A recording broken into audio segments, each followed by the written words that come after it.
नमस्कार दोस्तों, मैं सतीश कुमार वर्मा। आज आपको ट्रैक्टर सिलेक्शन कैसे करना चाहिए उसकी जानकारी यहाँ पर दूंगा। मैंने मेरे पहले वाले वीडियो में आपको कुछ पॉइंट बताए थे, आज उनकी विस्तृत जानकारी मैं देता हूँ कि हमें ट्रैक्टर कौन सा खरीदना चाहिए जो हमारे लिए उपयोगी हो। तो सबसे पहला होता है, ट्रैक्टर को खरीदने से पहले हमारे पास ज़मीन कितनी है, रकबा कितना है। अगर कम रकबा है, कम ज़मीन है और बड़ा ट्रैक्टर अगर हम लोग ले लेंगे तो भी हमें घाटे का सौदा है। और अगर हमारे पास ज़्यादा ज़मीन है और कम हार्स पावर का ट्रैक्टर हम लोग लेंगे तो भी हमें दिक्कत हो। तो इसका नॉर्मल कैलकुलेशन अगर हम लोग करके देखें तो कम से कम ट्रैक्टर सालाना 300 से लेकर 700 घंटे चलना चाहिए।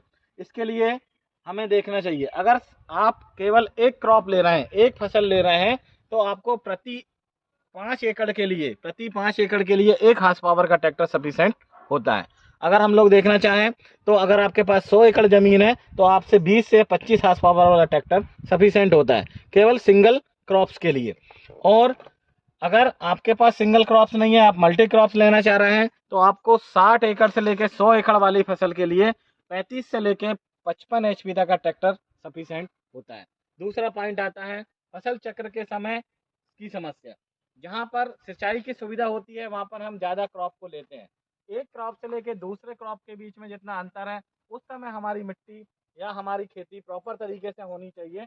इसका विशेष हमें ध्यान रखना चाहिए।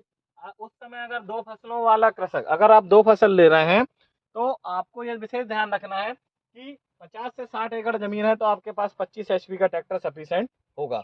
और अगर आपके पास 60 से 100 एकड़ ज़मीन है तो आपको 35 से लेकर 55 HP का ट्रैक्टर खरीदना पड़ेगा। तीसरा आता है मिट्टी की किस्म। सबसे महत्वपूर्ण भाग होता है मिट्टी के किस्म। कुछ ट्रैक्टर अगर हम लोग देखें तो मिट्टी के अनुसार भी हम लोगों को खरीदने चाहिए।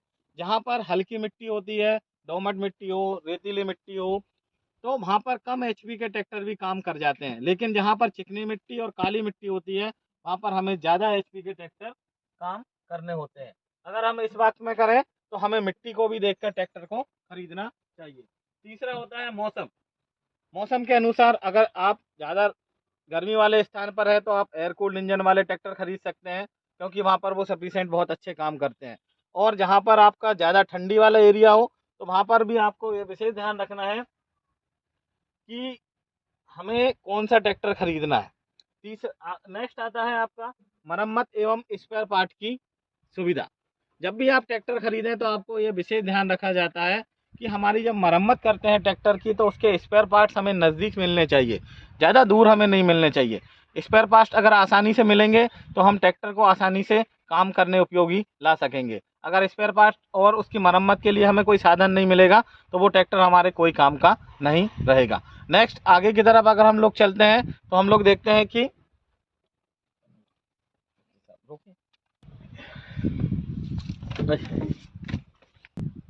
नेक्स्ट आता है उसको चलाने का खर्च।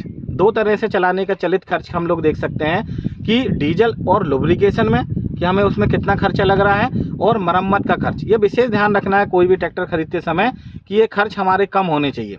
कुछ ट्रैक्टर ऐसे होते हैं जो डीजल की खपत कम करते हैं लेकिन लुब्रिकेशन में बहुत ज़्यादा महंगा आता है, और कुछ ट्रैक्टर ऐसे होते हैं जिनमें नॉर्मल तौर पर लुब्रिकेशन महंगा आता है और डीजल की खपत कम करते हैं। तो इसका विशेष ध्यान रखना है कि हमें ऐसे ट्रैक्टर खरीदना है कि जिसमें डीजल की खपत भी कम हो और लुब्रिकेशन की भी खपत कम हो, क्योंकि 15,000 से लेके 15,000 घंटे 1500 से लेके 200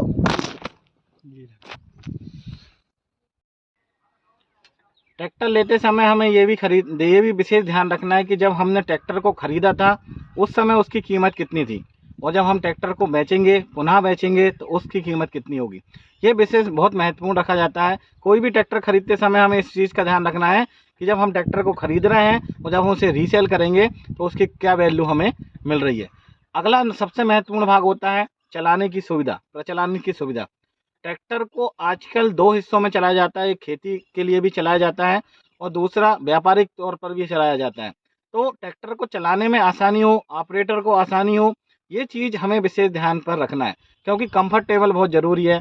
कोई भी किसान 8 से 10 घंटे ट्रैक्टर कंटिन्यू चलाता है, लीवरों को ऑपरेट करता है, PTO लीवर को ऑपरेट करता है, इंगेज डिसंगेज करता है, क्लच पैडल ऑपरेट करता है, तो उसको थकावट ना हो, इसका विशेष ध्यान रखना है कि उसमें प्रचलन की अच्छी सुविधा हो, बैठने की सुविधा अच्छी हो। नेक्स्ट सबसे महत्वपूर्ण भाग होता है कि हमारा ट्रैक्टर टेस्ट हुआ है कि नहीं हुआ है। आप जब भी ट्रैक्टर खरीदें तो टेस्ट रिपोर्ट उसकी ज़रूर देखें। टेस्ट रिपोर्ट केंद्रीय कृषि मशीनरी प्रशिक्षण एवं परीक्षण संस्थान बुधनी मध्य प्रदेश के द्वारा हमें प्राप्त की जा सकती है। वहाँ से आप देख सकते हैं कि हमारा ट्रैक्टर टेस्ट हुआ है या नहीं हुआ है, वो सारे मापदंड हमें वहाँ पर मिलती है। और सबसे महत्वपूर्ण भाग होता है कि हमें ट्रैक्टर की जानकारी होनी चाहिए। ट्रैक्टर की जानकारी हमें अगर प्रॉपर तरीके से रहेगी तो हम ट्रैक्टर को आसानी से खरीद पाएंगे। और सबसे आखिरी पॉइंट होता है ट्रैक्टर की सुरक्षा।